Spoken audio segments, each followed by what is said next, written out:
All right, Bedard versus Faber, Rookie of the Year contest. Who should win it? These look to be the top two um, potential winners at the very least. I think Marco Rossi is in third at the moment, but a fairly distant third. Let's dive through it. Let's see. We know Bedard, original six team. Chicago's a large market, historic franchise. They've had ups and downs, especially downs the past, I don't know, 5, 7 years. After their dynasty run, it was kind of a hard fall to the bottom, which they landed Bedard from. He gets a lot of attention from the NHL social media account. Right, my dog, of course, wants to play right now, so please ignore those sounds. Um, so Bedard, a lot of attention, first overall pick. You're going to garner attention. That's just how it usually goes with first overall picks, unless you have a terrible season, which does also happen.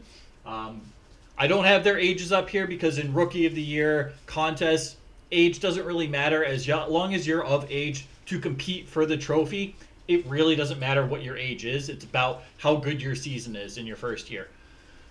Faber, Minnesota Wild. I guess it's technically a medium-sized market. It's a pretty big market, though. It's a very passionate fan base over there. They don't garner the national attention that Chicago does. It's not even close. You don't hear about Faber all that much in terms of the social media of NHL.com and even on NHL Network. Every now and then you might hear something about Faber, but you're more or less hearing about Bedard. And there are reasons for that. Bedard, forward, Faber, defenseman. Forwards, you're going to score more goals. You're going to score more points, hopefully, right? You're going to have more highlight reel plays, per se. Therefore, you're probably going to be featured on highlight reels more often than a defenseman. It's usually how it goes, unless you're Cale Makar or Quinn Hughes, which are purely offensive defensemen. You're not going to garner nearly as much attention as a forward. Let's dive into it. Let's dive into the stats. Bedard, remember he had that injury when he had a broken jaw. He was out for about a month.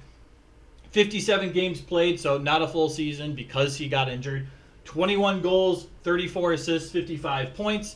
That's almost a point per game, which is fantastic, especially for an 18-year-old rookie. But again, age doesn't matter. From a rookie, regardless, though, a point per game rookie is excellent.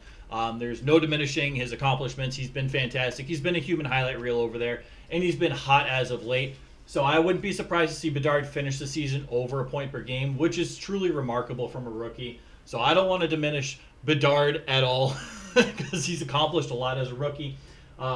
I do want to highlight the 21 goals. Now, Marco Rossi, who is in the distant third of the Rookie of the Year, I think he's in third. Some people don't even have him in third place. He has 20 goals on the season, just to put in perspective, right, how much the games played can hurt you.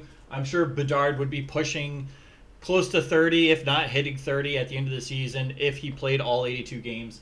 But right now, Rossi has to score one goal to tie for the rookie lead in goals. So that's also, keep that in mind as well. I ain't have it on the board. Bedard minus 37. Take it with a grain of salt. We'll talk about this in a bit. Plus minus is very dependent on your team and where you're playing. And your line mates, for example, are kind of important as well. So we'll talk about that, but don't be too discouraged by the minus 37. Average time on ice, 19 minutes and 40 seconds from an 18-year-old rookie. Again, I got to stop using age because it really doesn't matter what his age is. That is still fantastic ice time. He is the number one center in Chicago, and deservedly so. He's the best center on that team, and it's not even close. He's had 177 shots on net. I didn't put Faber's up. I think he had 112. So it takes a lot more shots, as he should. Shooting percentage, 11.9%, which is a little low. It's not awful. It's not bad. It's respectable, especially from a rookie. But, we're going to want to see that shooting percentage increase slightly, and I think it will. With his quick wrist shot, his quick release, his extra moves, he has some Connor McDavid qualities in him. I think that shooting percentage will, without a doubt, increase in the next few years. Face-off percentage, just under 40%, 39.5. Again, as number one center, you're taking face-offs against the Sidney Crosbys. He only plays Sidney Crosby twice in the season, but just examples, right? You're taking face-offs against guys like, Jack Eichel, Elias Pettersson 3 times a year. So just an example, face-off percentage, yes, it needs improvement. It needs a lot of improvement, But this is what we expect from rookies, and considering the minutes he's playing, the faceoffs he's taking, and against the faceoffs he's taking against, it's really not that bad. It could be worse. That's an area of improvement he'll want to work on in the offseason, as really almost all rookie and first few year centermen do. Elias Pettersson, it was a few years. This is his first year over 50% in the faceoff dot. Just to put in perspective, and he's what, 25? He's been in the league a while. Getting on to Brock Faber, 71 games played, hasn't missed a game all year, 7 goals, 33 assists, 40 points. He is a +5. This is a Wild team that has done better since the All-Star break. So the +5 is about in line with the team. He's but the 25 minutes and 5 seconds time on ice is 7th in the entire league of average time on ice for any player. Excluding goalies, obviously, but defensemen dominate that list, obviously, over forwards. But he is 7th among all players, including defensemen, including experienced defensemen. Number 8, to put in perspective, was Charlie McAvoy of the Boston Bruins. Just absurd ice time. There weren't a whole lot of additional stuff I could throw up here for defensemen. Are a little tougher to dig for stats. But I do want to have Cap Friendly's analysis because I kind of agree with it. Bedard, franchise player. That's what the FP stands for. They have Bedard as a franchise player, but this season right now, he is listed as an 88 overall. That's fantastic for, again, putting into perspective, this kid is only 18. He is a rookie. But what we're talking about, again, I'm just going to keep saying it, age doesn't matter for this. 88 overall for a first-line center is pretty impressive, especially from a rookie player. Faber, first pairing defensive unit, 91 overall. I also agree with that. I think Faber's been fantastic. He is in my top 15 list for a top defenseman in the entire league. And I think he belongs there. I don't think there's a question. He's been by far the number 1 defenseman in Minnesota on a team that has excellent defense. And we'll talk about that too, because this year's been a little different. But I also want to throw the cap-friendly analysis up there because I do think it's pretty close. We're talking about 3% difference in terms of rankings on cap friendly, but they do have Faber as the better player now. They have the better future as Bedard, and I don't necessarily disagree with that. I think Bedard will be a perennial over 100 points per season kind of guy. He has that future. There's no question how talented he is. We all see it. If you watch a game, you see it. A Chicago Blackhawks game. Faber is a top pairing defenseman in the league. He will be in the Norris conversation. Both of these guys will be captains. Both of these guys have incredibly bright futures, but Bedard definitely has the higher upside. I think Faber's upside, he's shown a lot of what he can do and where he can go. I think Bedard, we still have yet to see a lot. But the Rookie of the Year contest is just this year. It's not about what you're going to do next year or for the rest of your career. It's just this year. Remember, we saw Jeff Skinner score 30 goals in his rookie year. He won the Rookie of the Year competition. I forget over who, guys like who, but I wouldn't necessarily say he's a Hall of Fame candidate at this point. Both of these guys, what they've shown in the rookie year, potentially are probably Hall of Fame players, depending on how their careers go, barring injuries, barring trades to bad situations, or just general bad situations. It's the rookie year. We're not going to get ahead of ourselves. I already am. But I want to talk about the Blackhawks plus-minus for the team. Plus-minus is kind of a controversial stat, but it's a very good indicator of how well a player is playing defensively, comparatively speaking, to the rest of the team. How is their defensive play on par with their teammates? Now, Blackhawks, poor defensive team from top to bottom. Offense, or the forwards don't really play team defense. The defense is kind of weak. The goaltending can be hit or miss. So Kurashev leads the team in plus-minus. He is a -38, but Bedard is a -37. Right, so they're right there. Neither is a good number, but again, this Blackhawks team is also very poor defensively. Korchinski, the only defenseman on this list, I think he's a rookie as well, having a solid season, -34. Then you go back to the forwards, you got Tyler Johnson, -29. Lucas Reichel, Mackenzie Entwistle, -29. And then you have Nick Foligno, -21. So the drop-off from Bedard, who's in second place on his team, to fourth place, Tyler Johnson, is 8. It's 8 goals against. And remember, plus minus is just 5-on-5 play. There might I don't know if 6-on-5 is thrown in there. Doesn't really matter once you get too deep into the season. You're talking about maybe a +1 or a -1 at most.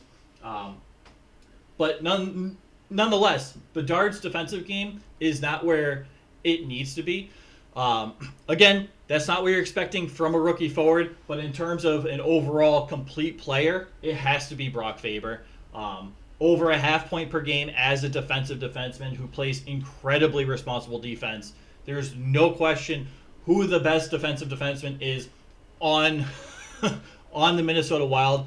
And you can put him up there with Brodin, and Brodin is one of the most elite defensive defensemen in the league. I think I'd take him over Slavin, and I know that's controversial, God forbid, but Brodin is that good defensively. Spurgeon, top 10 Norris vote getter every once in a while. Like, he's no slouch himself. He's an excellent defensive defenseman, but Brock Faber, I think, is just slightly better than Brodin, and I'd say pretty, much better than, I don't want to say much better because Spurgeon is excellent, but I'd say he's better than Spurgeon at this point. So, Faber, better overall player, in my opinion. And I've watched both of these kids. I've watched them a lot this year. I made it a point to watch a lot of Blackhawk games, to watch Bedard. I watch a lot of Wild games so I can stay balanced between the East and the Western conferences in terms of games I watch. Right? So I've watched a lot of Central Division hockey. But Bedard, he will be good defensively. I'm not too worried about that. His offensive skill is what's driving his name in this Norris conversation, whereas Faber, more of a better overall player in all aspects of the game, in my opinion.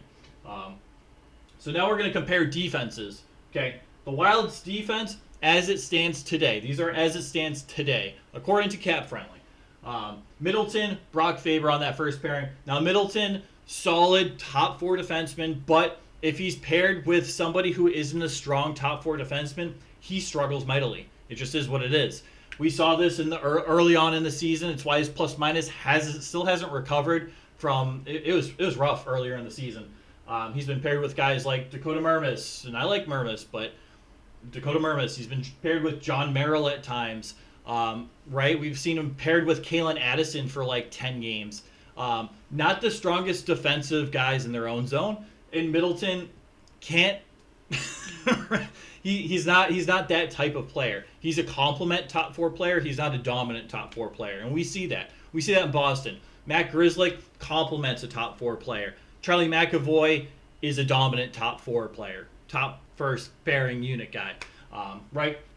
So Middleton, Faber, Middleton, Spurgeon, both have been excellent pairings, but Middleton, anyone else outside of those 2 guys on the right side, it's been rough to watch. Even with Bogosian, it hasn't been great some games, most games, right?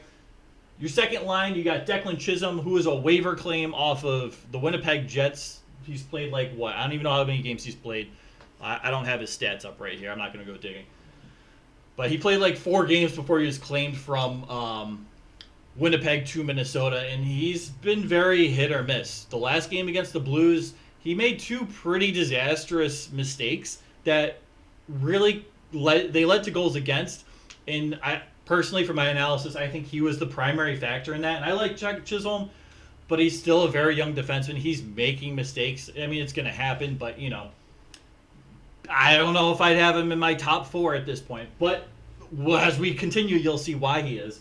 Zach Bogosian, Tampa Bay Lightning traded Bogosian to the Wild mid-season this year with salary retained on Bogosian, who's making $800,000 or $900,000 a year. Some of that salary was retained by the Tampa Bay Lightning, and in exchange for the bare minimum 7th round pick. Bogosian's been good, but I'd say he's more of a third pairing defenseman at this point, right? And that's okay. He's a great third pairing defenseman, but a third pairing defenseman playing elevated minutes. He's prone to make mistakes. He's tried a few games ago. He tried to do a between the legs shot or something, and it was horrible. It was bad. Third line, John Merrill. John Merrill's been unserviceable for the first 60 games of the year. He's been fine the last 10 games as a third pairing defenseman, but he's been awful. He shouldn't be. I don't know how he has an NHL job. I'm not gonna lie. And Dakota Mermis, a 30-year-old defenseman who is a career AHL defenseman. Right? He was named the captain of the Iowa Wild because they thought he'd be in Iowa for the year. He's played well enough to stay afloat, but you can see the burnout. On the IR, they have Brodin, Spurgeon, and Goligoski's just a scratch. Goligoski, let's see, like 40, 39, unserviceable defenseman. Great guy, great player in his prime. He's past his prime. This is his last season. He's done after this year. Getting into the Hawks defense. Now, is the Hawks defense any better? No, but is it worse at this time? I would probably say no. Now, keep in mind, Brodin, this is his second injury. He's been out before in the season for a pretty good period of time. Spurgeon, he's only been healthy, I guess. He came into the season with an injury, but we'll consider those healthy. He was healthy for like the first 7 or 8 games. So there's that too. So you're really talking about this being your top 6, and guys like Kalen Addison moved out. Guys like Bogosian brought in, Murmas brought up, Chisholm, a waiver claim, things like that. Vlasic, okay, defensive defenseman. I don't know. I don't put too much weight in Vlasic's game. I think he's definitely playing more ice time than he should see. You're playing next to a guy like Seth Jones. Seth Jones, I'd say, is probably a little better than Jake Middleton. He has a little more offensive firepower to his game. He can drive up to the zone. He can shoot. He can do a dangle if he needs to, although I hate seeing Seth Jones dangle because, I don't know, I always get nervous with that. Korchinski, again, rookie, but terrible defensively. He is a rookie, and he's very offensively oriented, and we see that with offensive defensemen when they come into the league. But nonetheless, Korchinski, in his own zone, not the most reliable. Jason Megna, kind of one of those fringe guys, got a last-minute contract. There he is. Kaiser, not great. And Nikita Zaitsev with some experience, also playing third pairing time. Jared Tenorti, Connor Murphy, also. Connor Murphy, I believe, is on the. I don't know. One of them is on the IR. Do I have it? I have it in front of me. I have it right in front of me. Connor Murphy is the one on the IR. Okay. And Tenorti, according to Cap Friendly, is a scratch. I like Tenorti. I really do. But if you're comparing these defenses side by side, you remove Faber. I don't know. I think the depth might be slightly better because you got Bogosian. But you also have, But you have Seth Jones, who, I don't know. So keep that in perspective, too. The Wild have been, pretty decent defensively. Now, the Wild also get a lot more help from their forwards groups to play defense. But overall, if you're comparing these defenses side to side, they're both not great. If you exclude Faber, they're both pretty bad defenses overall. So Faber, big difference maker on this defensive end. You can see why he's eating up all these minutes. It's because he's by far the best defenseman on this team.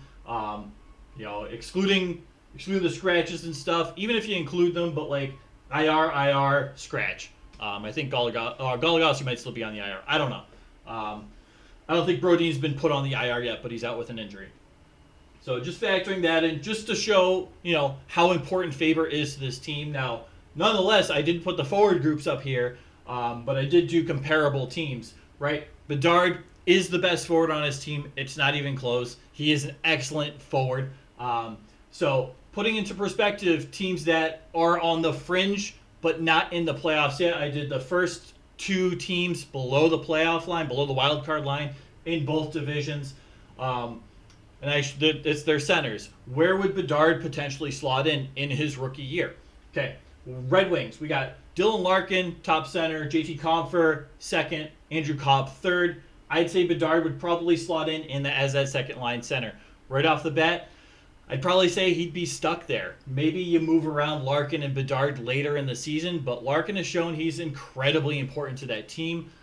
He's an incredibly solid defensive centerman. You got to give him credit where it's due. I don't think Larkin gets nearly enough credit. At least on the East Coast, he might get enough credit in the general Detroit area or Central area, or Michigan area. But in general, you don't really hear a lot about Larkin's defense. It's pretty solid. I think Bedard slots in as the number 2 center over JT Compher here. Moving on to the Islanders, Bo Horvat. What did he score? 40 goals last year. He's solidified himself as the number 1 center in the Islanders organization. Matt Barzal is above a point per game this year. Bedard, about a point per game player. Barzal, a little more experience. Still has a high ceiling, still a young player. Bedard might slot in as a third-line center on this team. You can make the case that he might get time over Barzal, or maybe what do you do? What do you do? I don't know. You move one of these guys. Do you move Barzal to the wing and have Bedard play center? Do you have? I don't know. Right. So question marks. Is he a second or third line center on an Islanders team? Blues. Robert Thomas is the definitive number 1 center. They don't really need. Robert Thomas is a solid number 1 center. Buchnevich having a good season, but I think Bedard would be an upgrade over Buchnevich. I do. Buchnevich does a little bit of everything, but at the same time, I think Bedard, that's a player that would slot in nicely on their second line. Kevin Hayes, third line. So I don't know if you move Buchnevich to the wing, but nonetheless, the Wild, Eriksson Ek, number 1 center, one of the best defensive forwards, if not the best defensive forward in the NHL today. This dude is unreal in his own zone. Absolutely unreal. I don't think he gets nearly enough credit that he deserves. And I'm a Bruins fan, and I've watched Patrice Bergeron for his entire career. Almost every single game. I think I can name like 4 or 5 games I actually missed of the Bruins in Patrice Bergeron's entire career. Eriksson Ek, not as good as Patrice Bergeron, but man, he is excellent in his own zone. He is the number 1 center over there. Marco Rossi, rookie. I would assume that Bedard would slot in ahead of Rossi. Just is what it is. They're both rookies. Bedard's having the better offensive season. Rossi, better defensively. Solid in his own zone, but I think Bedard would slot in as a center ahead of Rossi on this Wild team. So that's just kind of put in perspective what's going on. Again, age doesn't matter. Bedard is 3 years younger, yes, but in terms of the race, it doesn't matter what age you are. We see players 24, 25 winning it against 18-year-olds, right? Connor McDavid did not win it his rookie year, just to put in perspective. So the first overall pick doesn't necessarily earn the Calder trophy, the Rookie of the Year trophy, just by being the first overall pick. There's more that goes into it. But so if the season ended now, and I had to vote, Faber would by far have my vote. Faber, again, I know I've already said this, one of the best overall defensemen in the league. He came into the league as a defensive defenseman first. Still is a defensive defenseman who's also scoring at over a half point per game, which is remarkable considering how responsible he is in his own zone. It was really bizarre in, was it Saturday's game? Today is Monday. So Saturday's game where he drove up into the offensive zone and got a rebound goal. We don't see that from Brock Faber really at all. It's unusual. If anything, he might slot in kind of where the face-off dots in the offensive zone. He'll slot in on the top of those face-off dots and maybe take a shot there, and he scored from there. But that's usually he doesn't drive into the zone a whole lot, unlike other defensemen in the league who are a little more offensively oriented. So remember, Faber, defensive defenseman who is putting up points.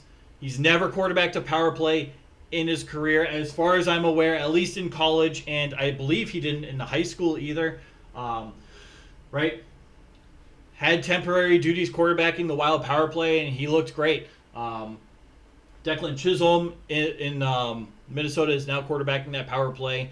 More of an offensively oriented defenseman, but nonetheless, it's what Faber has done both offensively and defensively, and as a leader, is incredible. Faber is always available for interviews. He's usually the guy the media is interviewing after the game because everybody else has already left.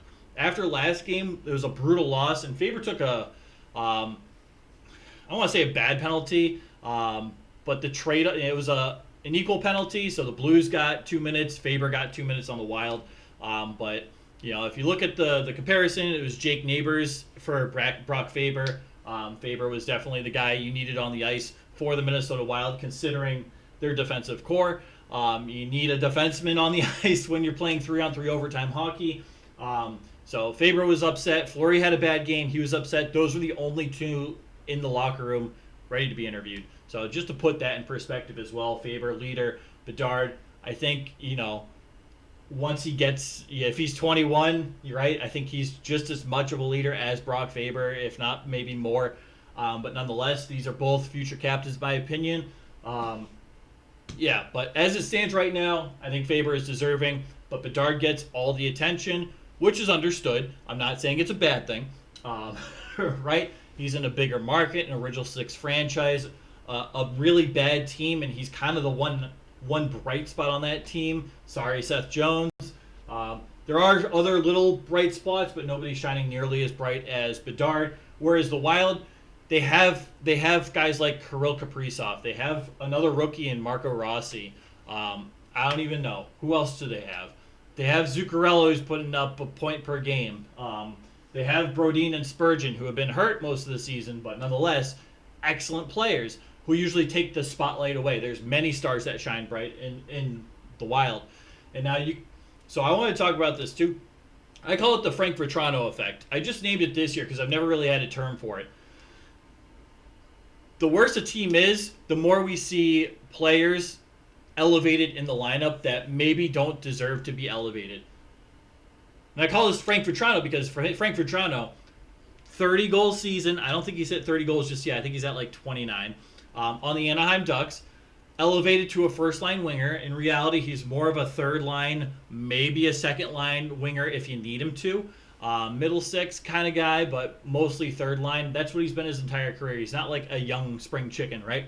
But you see these players elevated to the first line. We saw it with Ryan Hartman in Minnesota. And all of a sudden, with the ice time and the slightly better talent around you, you produce, and you produce well.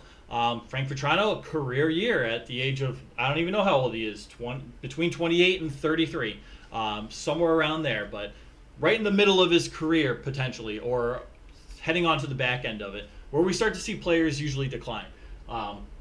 Right? So I call that the Frank Vetrano effect. We see players on like worse teams in the bottom of the standings, get elevated opportunity and ice time, and do well, flourish. We talk about, I don't really talk about it, but a lot of other people talk about the Arizona Coyotes, how they would take bad contracts, turn those players around, and ship them out for some type of profit. We saw that with Sean Monahan. Sean Monahan saw pretty solid ice time around pretty solid players over in Montreal. He wasn't necessarily getting those players around him or that ice time once he came back from his injury. He also didn't look the same. He also had to recover and stuff in Montreal. Gave him the ice time, gave him the tools around him to produce some offensive points so they can flip him for another first-round pick. This is something what we see. I call it the Frank Vetrano effect. Whenever we see him go to a team, he'll play usually on the second line for a bit, and he'll produce really well, and then it'll just drop off, right? So we see that, and it's not a surprise for teams lower in the standings to see rookies come in and have a larger impact than middling or contending teams. Usually it's because they get the higher draft picks, the teams in the bottom of the standings, and the more talent. But at the same time, you can do this analysis on veterans as well. And you have to do a very general analysis. You have to do a lot of players. Because some players, it's just not the right fit with a certain team. They go on to another team and flourish. Right? So you kind of have to do that analysis as well. But Bedard, also from this, is benefiting from being on a bad team. There are really no bright spots in Chicago except for Bedard. He's seeing this ice time that he probably wouldn't see if he was on a team like the Minnesota Wild, for example. He'd probably be the second-line center in Minnesota. Just to kind of put that into perspective. So I could do a video on that later. And again, the Frank Vetrano effect. I have a lot of examples of the Frank Vetrano effect. But you also, again, you have to consider where these teams are and what impact these players are having to their teams. Now, is Bedard pushing this team to be into the playoff hunt? No. I mean, which is understandable because it's hockey, it's a team sport. Not one player can do that. But you can make the argument that Faber on the defensive end definitely is, whereas Bedard on the offensive end, not really. They'll need to add more pieces and develop some of the younger pieces a little more to get to that point. But I think Faber really has carried this Wild defense, and it hasn't even been close. I think Faber has had a bigger impact on his team and where they are in the standings than Bedard. Not to say Bedard has been bad or either of these players can do it alone, but overall, again, I would give it a Faber today. I think Bedard will win it because of all the media attention in Chicago and all the doom and gloom they've been through. They need a good story. First overall pick, franchise player, wins Rookie of the Year. It's a great story to add to the Chicago franchise, which is not viewed favorably in the general NHL fan market. Whereas the Wild, most fans across the league are pretty indifferent about the Wild. It's like, in Boston, it's often like, oh yeah, I forgot they even existed. Like, yeah, that's a team. They're all right. Very middle of the road team, right? It's like, yeah, it's one of those things. So that's my analysis. Let me know if you agree, you disagree, if you think Bedard should win it, if you think Faber should win it. What do you think of do you have any additional things you look at to kind of help to make a determination as to who you'd prefer win, who you think should win the Calder Trophy? Right? Any additional stats? What do you look at? So on. So I appreciate you. 31 and a half minutes. I appreciate you for sticking along for this ride. All right. Take care, right?